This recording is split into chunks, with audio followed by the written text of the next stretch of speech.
Hi guys, welcome back to my new vlog. So ಈ vlog all about ಮಲೆನಾಡಿನ ಮಳೆಗಾಲದ special ಪಲ್ಯ ಬಗ್ಗೆ ಏನು ಅಂತ ನೀವು ಈಗಾಗಲೇ ವಿಡಿಯೋದಲ್ಲಿ ನೋಡ್ತಿರ್ಬೋದು. ಕೆಸುವಿನ ಎಲೆಯ ಪಲ್ಯ.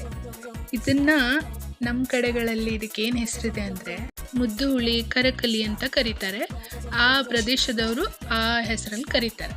ನೀವು ಹೆಂಗೆ ಕರಿತೀರ ನಿಮಗೆ ಬಿಟ್ಟಿದ್ದು. ಸೊ ಇದನ್ನು ಹೇಗೆ ಮಾಡೋದು ಅಂತ ಹೇಳಿ ಈ ವ್ಲಾಗಲ್ಲಿ ನೀವು ನೋಡ್ಬೋದು.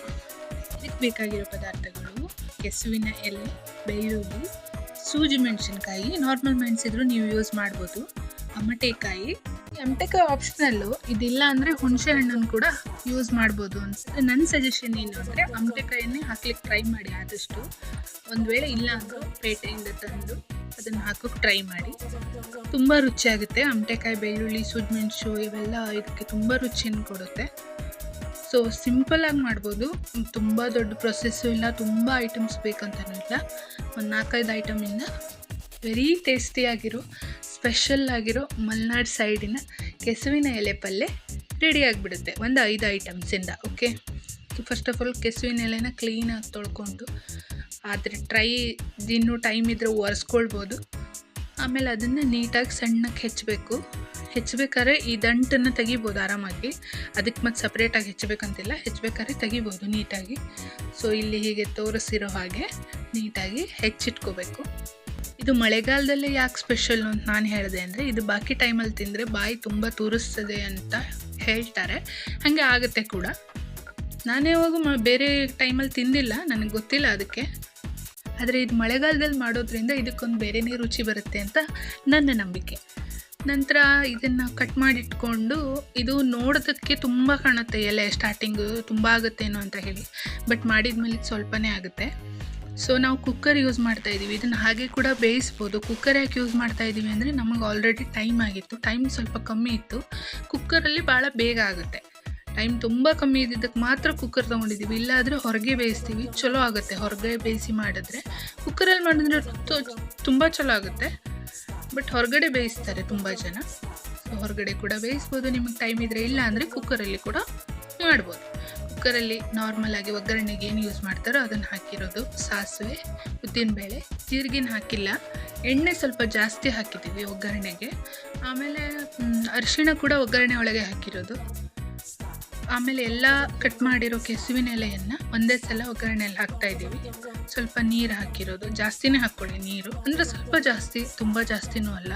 ಅದು ಸಾಂಬಾರಾಗಬಾರ್ದು, ಪಲ್ಯಗಾಗೋಷ್ಟು ಹಾಕ್ಕೊಳ್ಳಿ. ಅದರ ನಂತರ ಇದಕ್ಕೆ ಈ ಅಮಟೆಕಾಯಿ, ಈ ಪಲ್ಯ ಸ್ಪೆಷಲ್ ಇಂಗ್ರೀಡಿಯೆಂಟ್ಸ್ ಅಮಟೆಕಾಯನ್ನು ಹಾಕೋದು ಮರಿಬಾರ್ದು. 8 ಹಾಕಿದ್ದೀವಿ ಇಲ್ಲಿ. ಇದು ತುಂಬ ಹುಳಿ ಇರುತ್ತೆ, 8 ಹಾಕಿದ್ದೀವಿ. ಬಟ್ 4 ತೆಗ್ದಿದ್ದೀವಿ. ನಂತರ ಇದು ಸ್ವಲ್ಪ ಕುದ್ದು ಸ್ವಲ್ಪ ಬೇಯ್ತದೆ, ಇದು ಕಲರ್ ಚೇಂಜ್ ಆಗುತ್ತೆ, ಆಗ 4 ತೆಗ್ದಿದ್ದೀವಿ. ಅದರಿಂದ ಕಡೆಗೆ ಗೊಜ್ಜು ಮಾಡ್ಬೋದು. ಅದನ್ನು ಸಪ್ರೇಟಾಗಿ ತೆಗೆದಿಟ್ಕೊಂಡು ಇಲ್ಲ ಅದರಲ್ಲೇ ಬೇಯಿಸಿ ಅದರಿಂದ ಗೊಜ್ಜು ಮಾಡ್ಬೋದು. ಅಮಟೆಕಾಯಿ ಗೊಜ್ಜು ಕೂಡ ತುಂಬ ಸ್ಪೆಷಲ್ ಇಲ್ಲಿದು. ಈ ಸೂಜಿ ಮೆಣಸಿನ್ಕಾಯಿ ಮತ್ತು ಉಪ್ಪನ್ನು ಹೀಗೆ ಕುಟ್ಕೊಂಡು ಇದರಲ್ಲಿ ಹಾಕಬೇಕು, ಇನ್ನೂ ಹೆಚ್ಚಿನ ರುಚಿ ಸಿಗುತ್ತೆ. ಬೆಳ್ಳುಳ್ಳಿ ಕೂಡ ಬೇಯಬೇಕಾದ್ರೆ ಡೈರೆಕ್ಟಾಗಿ ಹಾಕ್ಬೋದು, ಏನೂ ತೊಂದರೆ ಇಲ್ಲ ಹಾಕ್ಕೊಳ್ಳೋದ್ರಿಂದ. ಅದಕ್ಕೋಸ್ಕರನೇ ಕುಕ್ಕರಲ್ಲಿ ಮಾಡ್ತಿರೋದು.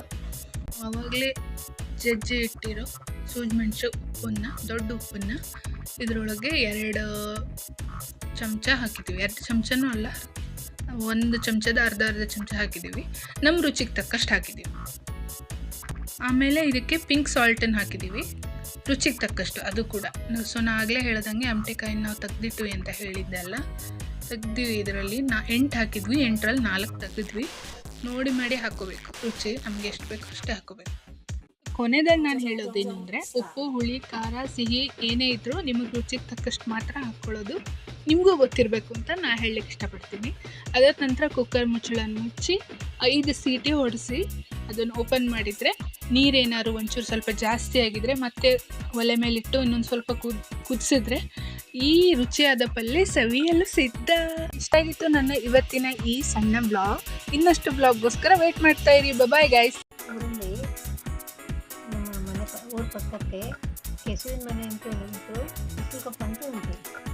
ಏನಂದರೆ ಕೆಸುವಿನ ಮನೆಯವರಿಗೂ ಬಿಸಿಲು ಕಪ್ಪಿದವರಿಗೂ ಆಗೋದಿಲ್ಲ ಅಂತ. ಯಾಕೆ ಕೇಳಿದರೆ, ಬಿಸಿಲು ಬಿದ್ದ ಕೆಸು ಬಾಯಿ ತೋರಿಸ್ತದೆ ಅಷ್ಟೇ. ಅನುಭವಿಗಳ ಮಾತು ಹೀಗಿತ್ತು. Thanks for the watching guys. Subscribe to my channel. Bye.